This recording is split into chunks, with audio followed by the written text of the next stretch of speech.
Hello everyone, আজকে ভিডিওতে আমরা দেখব সেট কি এবং পাইথনে কিভাবে সেটকে ব্যবহার করতে হয়।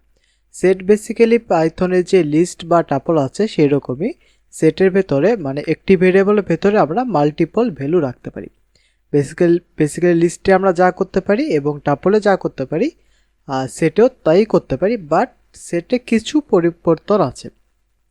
যেমন সেটের ভ্যালু আনচেঞ্জেবল, মানে এখানে আপনি কোনো ভ্যালুকে চেঞ্জ করতে পারবেন না। হ্যাঁ, সেটের যে ভ্যালু আছে সেটাকে চেঞ্জ করতে পারবেন না, কিন্তু সেটের ভেতরে কোনো ভ্যালুকে নতুন ভ্যালুকে অ্যাড করতে পারবেন এবং রিমুভ করতে পারবেন। তারপর সেটের ভেতরে যে ভ্যালুগুলো আছে সেগুলো কোনো অর্ডার লিস্টে থাকে না। সো এগুলো নির্দিষ্ট কোনো অর্ডার নেই, যার কারণে আপনি এগুলোকে কোনো ইন্ডেক্সের মাধ্যমে অ্যাক্সেস করতে পারবেন না, এবং সেটের ভেতরে ডুপ্লিকেট ভ্যালু রাখা যায় না। সো আমি সবগুলো একটু একটু করে এক্সপ্লেন করছি। তার আগে সেট লেখার জন্য আমাদের লিখতে হয় প্রথমে ভেরিয়েবলের নেম। সো ফর এক্সাম্পল আমি লিখলাম মাই আন্ডারস্কোর সেটস নামে একটি ভেরিয়েবল নিয়েছি এবং ইকুয়াল সাইন দিয়ে এইখানে আমাদের কার্লি ব্রেসেস বা সেকেন্ড ব্র্যাকেট দিতে হয়। লিস্টের ক্ষেত্রে আমাদের থার্ড ব্র্যাকেট দিতে হয়, টাপলের ক্ষেত্রে ফার্স্ট ব্র্যাকেট এবং সেটের ক্ষেত্রে আমাদের কার্লি ব্রেসেস বা সেকেন্ড ব্র্যাকেট দিতে হয়। আমি কোডটা একটু জুম ইন করি। আচ্ছা, এখন এই যে কার্লি ব্রেসেস আছে এর ভেতর আমাদের ভ্যালুগুলো রাখতে হয়। তো যদি আমি এখানে রাখি অ্যাপেল,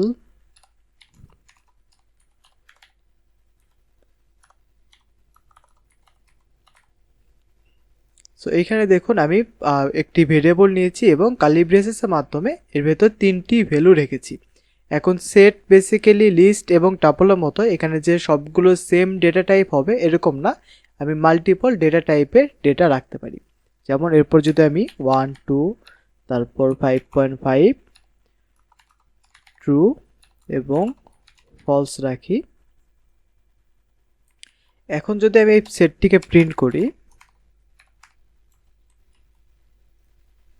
দেন যদি রান বাটনে ক্লিক করে রান করি, তাহলে দেখুন এইখানে আমাদের পুরো সেট প্রিন্ট করেছে। বাট এইখানে যদি খেয়াল করে দেখুন তাহলে এখানে কিছু জিনিস চেঞ্জ হয়েছে। যেমন এইখানে যে আমার পুরো সেট আছে এইখানে যে ট্রু ছিল সে ট্রু কিন্তু এখানে প্রিন্ট করেনি। সো এখানে যদিও ফলস প্রিন্ট করেছে, 1 প্রিন্ট করেছে, বাট এখানে ট্রু প্রিন্ট করেনি। এর কারণ হচ্ছে আমি একটু আগে বললাম সেটের ভেতরে ডুপ্লিকেট ভ্যালু রাখা যাবে না। এখন এইখানে ট্রু নামে অন্য কোনো ভ্যালু নাই, বাট এই যে 1 এবং ট্রু এই দুটাকে পাইথন সেম হিসেবে কাউন্ট করে নেয়।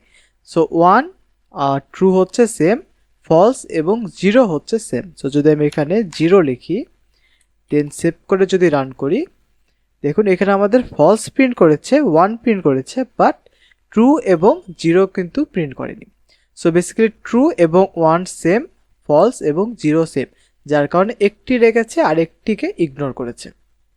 এখন কোনটা রাখবে কোনটা ইগনোর করবে এটা আমাদের হাতে নেই, এটা সম্পূর্ণ পাইথনের উপর। দেন দ্বিতীয় যেটা প্রবলেম আছে সেটা একটু যদি খেয়াল করে দেখেন, আমাদের সেটের যে অর্ডার ছিল সেটা হচ্ছে প্রথমে অ্যাপেল, অরেঞ্জ, বানানা, তারপর 1 2 5.5 ট্রু ফলস 0। সো এটা হচ্ছে প্রথমবার প্রিন্ট করেছে, সেটা প্রথমে ফলস 1 2 5.5 অরেঞ্জ, অ্যাপেল, বানানা। সো আমি যেই লিস্ট বা যেই অর্ডারে দিয়েছি সেভাবে কিন্তু প্রথমে প্রিন্ট করেনি। দ্বিতীয়বার যখন আমি ফাইলটিকে আবার রান করেছি তখন আগের বারে যে অর্ডারে ছিল সেই অর্ডারেও প্রিন্ট করেনি।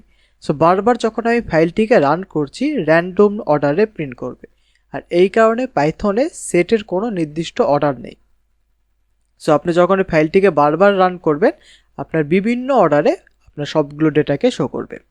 দেন দ্বিতীয় যেটা বললাম সেটা হচ্ছে এখানে আপনার ডুপ্লিকেট ভ্যালু রাখা যাবে না। আমি যদি এখানে আরেকটা বানানা লিখি,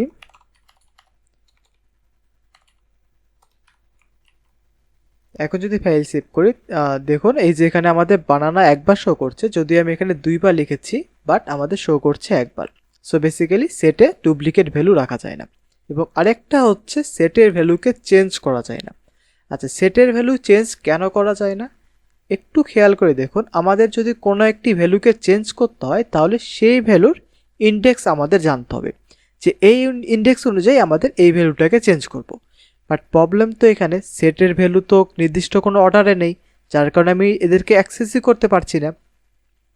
সো যেহেতু আমি তাদেরকে নির্দিষ্ট কোনো অর্ডারে বা ইন্ডেক্সের মাধ্যমে অ্যাক্সেস করতে পারি না, যার কারণে আমি তাদের কোনো ভ্যালুকে চেঞ্জ করতে পারি না। তবে আমরা চাইলে এখানে নতুন ভ্যালু অ্যাড বা রিমুভ করতে পারি। তো যদি আমি এখানে এর টাইপকে একবার প্রিন্ট করে শো করি, প্রিন্ট মাই সেটস, দেখুন এখানে আমাদের সেট প্রিন্ট করছে। আচ্ছা, আর সেট আমি সম্পূর্ণ ডিটেলসে কথা বলছি না, কারণ আমি আমাদের লিস্ট এবং টাপলে অনেক বেশি ডিটেলসে কথা বলেছি।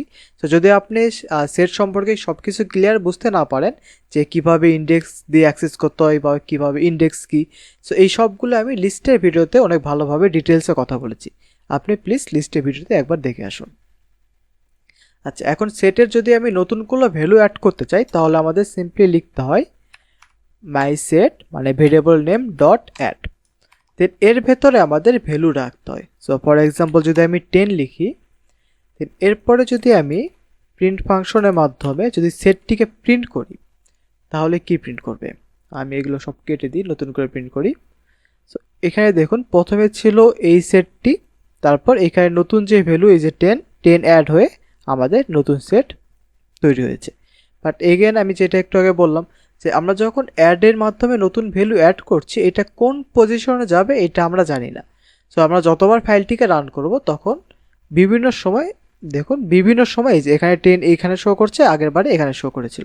সো বিভিন্ন সময় ডেটাগুলো বিভিন্ন অর্ডারে শো করবে। এরপরে যদি আমি এগুলো একটু কমেন্ট করে রাখি। আচ্ছা, এই ছিল বেসিক্যালি আমাদের সেটে কিভাবে ভ্যালু অ্যাড করব। এখন যদি সেটের থেকে কোনো ভ্যালুকে রিমুভ করতে হয়, তাহলে আমাদের লিখতে হয় মাই আন্ডারস্কোর সেট বা ভেরিয়েবল নেম ডট রিমুভ ফাংশনের মাধ্যমে আমরা রিমুভ করতে পারি। এখন রিমুভের ভেতরে আমাদের সেটের যে ভ্যালু আছে সেটাকেই বলে দিতে হবে। তো যদি আমি এখান থেকে 2 রিমুভ করতে চাই, আমাদের 2 লিখতে হবে। যদি আমি সেটটিকে আবার প্রিন্ট করে দেখাই, তো টার্মিনালটা কেটে দিয়ে আবার যদি রান করি, সো এইখানে হচ্ছে আমাদের সেট পুরোটা প্রিন্ট করেছে এবং এর ভেতরে কিন্তু 2 আছে।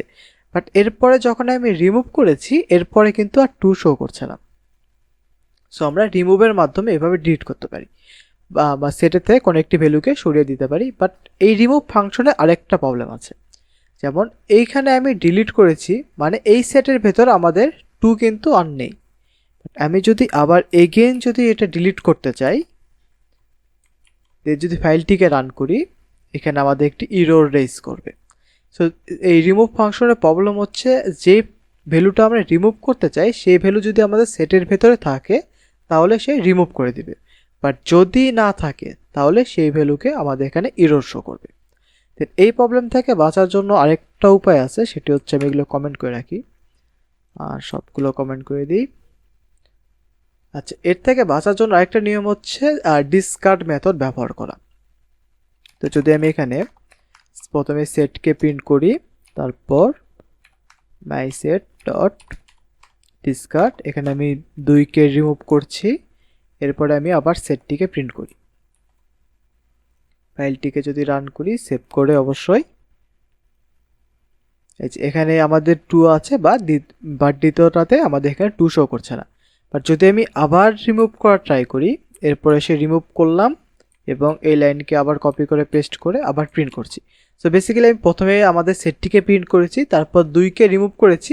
এখন এইখানে কিন্তু আমাদের আর 2 শো করবে না, বাট এরপরে আমি আবার 2কে রিমুভ করছি। আমাদের সেটে কিন্তু এখানে 2 কিন্তু আর শো করার কথা না, বাট আবারও আমি 2 রিমুভ করছি, এরপরে আমরা আবার পুরো সেটটিকে প্রিন্ট করছি। এখন যদি আমি ফাইলটিকে রান করি, দেখুন প্রথমে আমাদের যে সেটটি প্রিন্ট করেছে সেখানে 2 আছে, এর পরেরটায় 2 নেই এবং তারপরে যে আছে সেখানেও 2 নেই। সো বেসিক্যালি রিমুভের মাধ্যমে যখন আমরা কোনো কিছুকে রিমুভ করি, যদি সেই ভ্যালুটা সেটের ভেতরে না থাকে আমাদের এরর রেজ করবে। বাট ডিসকার্ড ফাংশনের মাধ্যমে যদি আমরা ডিলিট করি, তো যদি ওই ভ্যালুটা থাকে আমাদের ডিলিট করে দিবে, যদি না থাকে আমাদের কোনো কিছুই প্রবলেম শো করবে না। সো এই ছিল বেসিক্যালি সেট নিয়ে সম্পূর্ণ কথা। সো আমরা সেট নিয়ে এইভাবে কাজ করতে পারি। এখন কথা হচ্ছে সেটের যে ভ্যালুটা আছে, এই সেটের ভ্যালুকে সিঙ্গেল ভ্যালু কি তাহলে আমরা অ্যাক্সেস নিতে পারবো না? যেমন লিস্টের ভেতরে নিতাম, টাপলের ভেতরে নিতাম। সো এই সিঙ্গেল ভ্যালুকে আমরা ইটারেশনের মাধ্যমে অ্যাক্সেস নিতে পারি, লুপের মাধ্যমে এবং ইটারেশনের মাধ্যমে আমরা এই সিঙ্গেল ভ্যালুগুলোকে অ্যাক্সেস করতে পারি। সো যেহেতু আমি লুপ এখনও পড়াইনি, যার কারণে আমি লুপ নিয়ে এবং ইটারেশন নিয়ে কথা বলছি না। যখন আমাদের লুপ এবং ইটারেশন কমপ্লিট হবে তারপর আমি সেটে আবার এসে বাকিগুলো কমপ্লিট করব। সো আজকের ভিডিও ছিল এই পর্যন্তই, দেখা হবে পরের ভিডিওতে। ধন্যবাদ।